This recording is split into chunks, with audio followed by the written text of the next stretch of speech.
What up, world? It's your dude, Djnickslay, and this is Nick's Nuggets. Let's go. Rockin' with the hottest in the city, Djnickslay, man. Spin that new shit, man. Go. mp3wax.com. We break records. Damn, Djnickslay. I love that shit. Thank y'all for tuning in to Slay Radio. I got my dog with me. So what we gonna get into, man?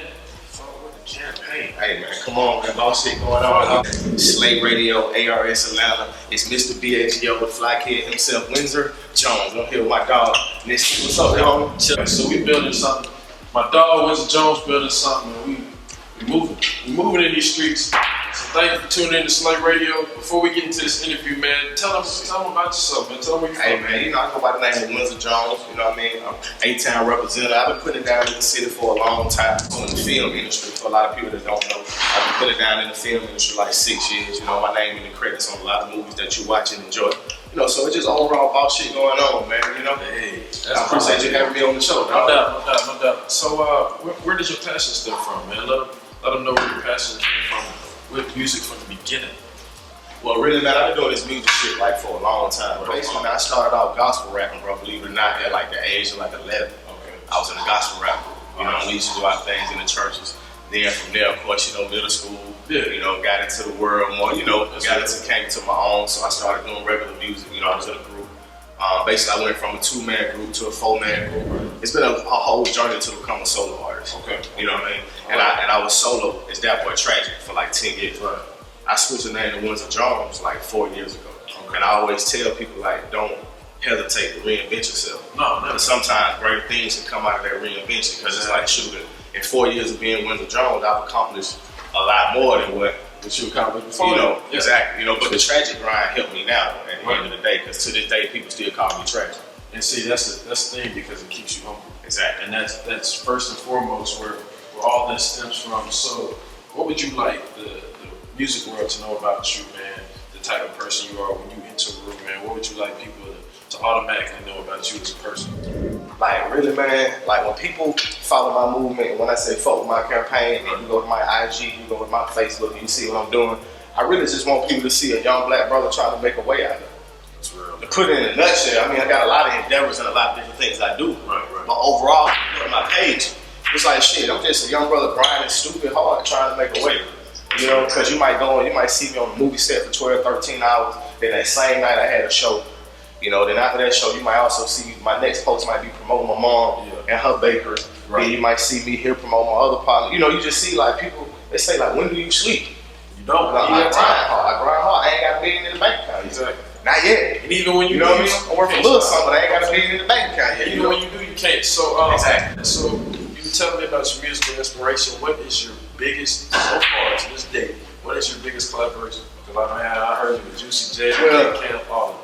Well, the biggest collaboration isn't even really music. Like, I'm actually in Neighbors 2, the movie. I was able to work with Seth, Rogen. You know, I was on the set with Zach Efron for 2 months. Right. You know, so really that right there is kind of like surreal. Because I've been doing music for years and collabing in the city and doing shit. So it's like really at this point, I'm not jaded, but the only thing that's gonna get me excited with that is hitting this road and really going international, you know? So really the biggest thing is this movie shit, bro.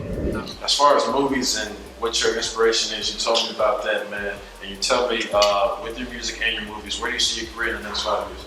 I mean, the next 5 years, bro, like I see tours going on. I see the brand being even more stronger than it is right now. Right. And I definitely see a lead movie role, man. Okay. I see that happening within the next 5 years, bro. Lead movie role. Who's gonna be your co-star? I mean, man, you know, I'm on some foul shit, man. So I might co-star with Denzel or something. You know what I mean? I'm with the elite, man. Okay, so if we're speaking of elite, as far as elite, you mentioned Denzel. Who would be your co-star as far as the female? As far as the female? Yeah. You know what I'm saying? Man. You know, I've always loved Neil Long. Okay. I wouldn't mind starring alone, you know, starting the film with Neil Long. Neil Long, get your people to get with my people. And let's make that happen. I know y'all hear that. Look, so, in that, you told me where you came from, you told me how you changed your name. From where you started to where you are now, to where you will be. Yeah. What's the comparison in the difference as far as knowledge-wise? I mean, knowledge-wise, I can answer that even in comparison of my journey now from being That Boy Tragic to Windsor Jones. Okay. Like That Boy Tragic, I was just focused on music and blowing up and being this famous rapper that I wasn't enjoying the process. Right. That I kind of burnt myself out. Yeah.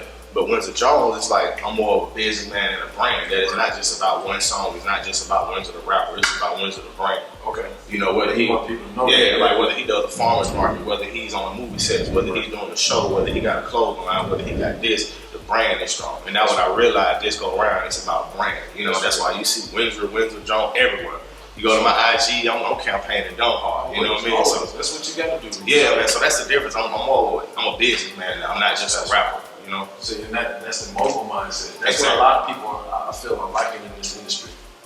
They are lacking it. You got to realize that you got to be more than what you want to be. If you want to be aspiring to be a rapper, you got to know a little bit of what it is to be a lawyer, to be a DJ, to be a promoter. You got to touch into all that to understand the whole overall basis of what's going on. You know what I mean? And that's why I'm able to move and maneuver and rock through the city how I do, and everybody fuck with me. Yeah. I know I fuck with you. Salute, bro. You know what I'm saying? Yeah, I fuck with you, man. Djnickslay, salute. So when you speak of greats in the game, who comes to mind for you first? I mean, well, greats in the game, like, I've always loved the way Jay-Z, like, the way he moves, right? Like, not just as a rapper, right? Because, any rapper, they have songs that they do that you like, they have songs you do that you don't like. But I like how you move through the industry, right? Overall, how you last, how you handle all the bullshit, how you maneuver around it and still stay on top. That's what matters, because in the end, that we all trying to keep the paper rolling. Yeah. Don't nobody want to get a hit and get all that big paper and then don't see it no more. That's real. That's real. You know what I mean? That's real. So tell me, not only me, but tell the world about the campaign. Tell them what does fuck being humble actually really mean? Well, fuck being humble, I get into a lot of debates about it, because Smith Kelly, my producer / my bro and engineer, he hit me up like, bro, we need to call the project Fuck Being Humble, because simply my journey I've been out here in the streets. Everybody know me. Everybody know I've been had good music. But you got situations where people might they might jump with the next bandwagon because they got the new wave that's going on right now. Right. They just and it's like, meanwhile I'm still out here putting out solid foundations, solid good shit. Like you know what I mean, quality music. And it's like I felt like I wasn't getting my just due. And then people don't owe me that. So you gotta go get your just due. Yeah. So it came to a point where it's like, man, fuck being humble, fuck being Mr. Nice Guy, being this and that, because at the end of the day, how far did it get me? What up, world? It's your dude, DJ Djnickslay, and this is Nick's Nuggets. Let's go. Rockin' with the hottest in the city, DJ Djnickslay, man. Spin that new shit, man. Go. mp3wax.com. We break records. Damn, Djnickslay. I love that shit.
she gon' bust it open cause she know that I'm a player. And she gon' fuck with me cause she know that we up next. And I'ma take the flight and we gon' hit a LAX. Then I told her, pop that shit, go ahead and drop that. Bend over and pop that pussy and bring it right back. Girl, I told you drop that shit, stop playing like that.